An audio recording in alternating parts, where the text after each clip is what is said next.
morning then. Very good. I was going to ask you. It's great to be talking to you, Cedric. After such an emotional night last night, how are you feeling today? I'm feeling good. I'm feeling, sad I'm evicted, but at the end of the day, it's a blessing. So I'm feeling good that I even got to play. Now, again, I be dating myself here, but I've been watching Big Brother forever. I've watched, Uh-huh. franchises from other countries, especially here in Canada.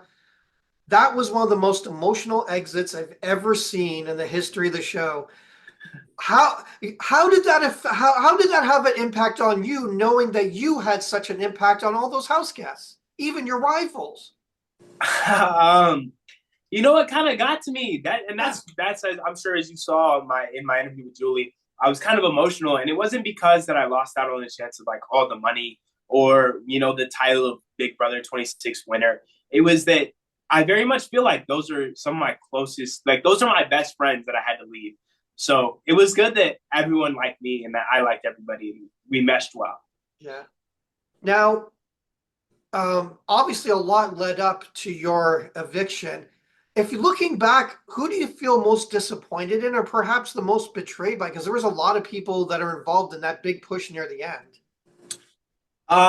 Most betrayed, I have to go with T-Core and Chemo, just Right. because they led the campaign to my eviction, which is crazy considering that I protected them in my HOH week, and considering that I was going to take them all the way to jury, which isn't very far off now.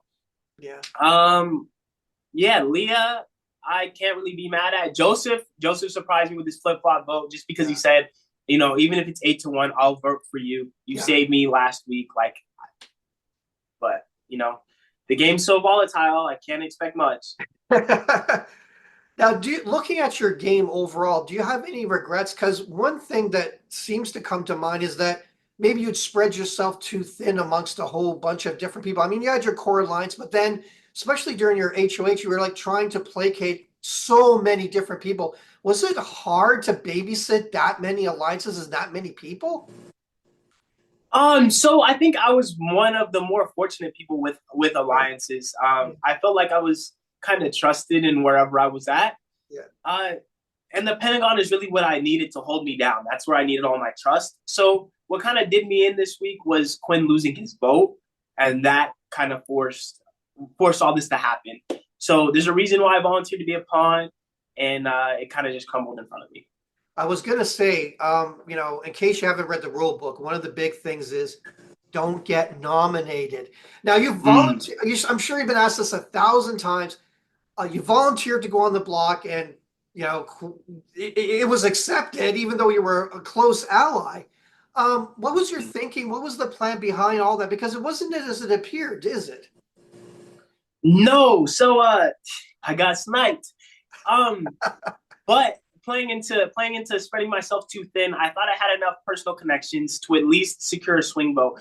Yeah. So, right, the overall thing is I volunteered to be a pawn in order to test T Core and Chemo because I wanted to see if their alliance was truly with the collective or truly with Rabina. Um, yeah, that's basically what had happened because if Quinn had his vote, I was safe this week. And we didn't find out until late Wednesday night that Quinn unfortunately could not vote as the deepfake HOH. So then that really forced me to campaign super hard and to lead the charge from that direction.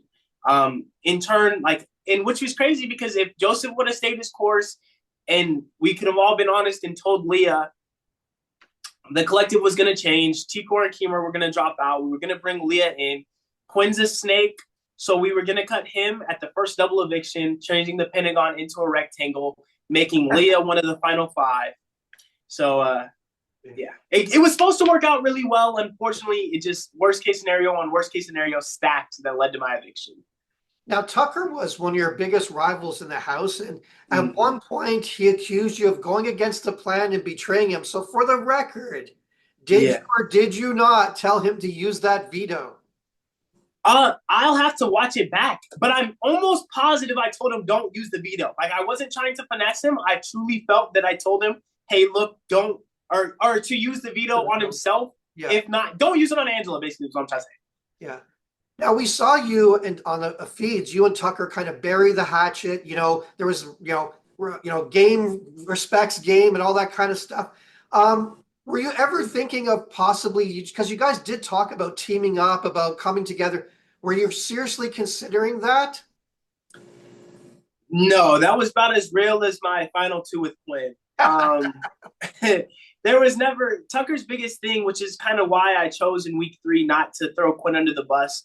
Is Tucker's big thing was that he wants to get the strongest competitors out of the house first, Right. and he deems me as a strong competitor. So I was going to sacrifice and blow up my game in my HOH week to appease somebody who didn't want to see me in the end. Yeah. Now, last night, obviously, you got blindsided pretty hard by what happened.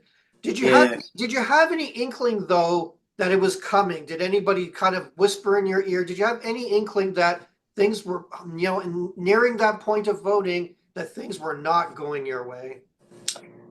So unfortunately, well, I guess fortunately, I did kind of know.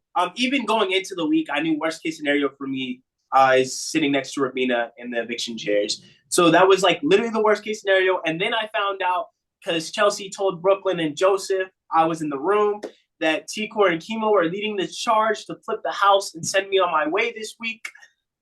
So I kind of knew, which is why I started running around campaigning really, really, really hard in the last moments before eviction. Yeah. Now, obviously, you were the youngest in the house. Do you think that was an advantage to your game? Was it to a disadvantage? How do you things look from your perspective? I think it was an advantage, very much so, because I was able to use that to improve my social game with young Cedric, with, I need all the game I could get. So I think I was able to change it from a disadvantage of this young kid knows nothing, send him home, to this, or into like, hey, he doesn't really know that much, and make it an advantage. Yeah. Now, obviously, Angela has been a very, tumultuous force at the Big Brother house. Mm-hmm. You were very sympathetic to her. You pulled her aside, you comforted her. What was it like living in the house with her? And what was it like having to deal with that as part of the, not just personal, but also it's part of the game? Because again, you guys are living with each other 24/7. Mm-hmm. That's very true. And to be completely open and honest, when it came to my game with Angela, pulling her aside and kind of reassuring her, it wasn't game related, nor was it. I felt like she was really alone, and I didn't want her to feel that way. Like it's hard for everybody, and we're in a tough environment. That I didn't want her to stew in her emotions.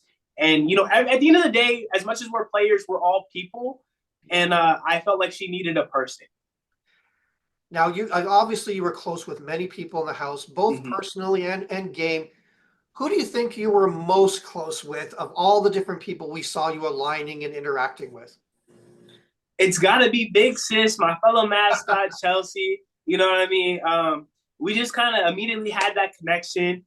Yeah, so I think I was most close with her. Coming up in seconds, probably got to be Brooklyn. Surprise, but I was getting really close with Brooklyn towards the end. Now, one last question here is that we heard that you were planning on sabotaging the AI competition. Go into a little bit of that, because again, you go into that, it's so quick, so fast. You got to get it done. You got to be focused. What slipped into your mind as you were pushing through that? So I hope there's a clip of me saying, if it's a comp where I have to control my power, I'm gonna be screwed. But that's exactly what it was. It was a comp where I had to balance my power and, finesse it to the right angle. And I knew that I wasn't going to win. So I thought, I'm not going to win this comp. Let me make sure Mackenzie doesn't win, forcing me to sit next to Mackenzie in hopes that the house sends Mackenzie on her way. Unfortunately, I didn't do the sabotage routine, but that was my thought process.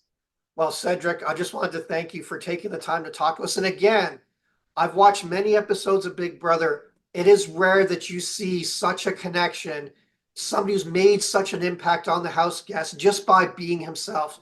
So all the best to you, all the best to the future, and can't wait to see you on the finale, Cedric. Thank you so much. It was a pleasure talking to you. I appreciate the interview. It's all love.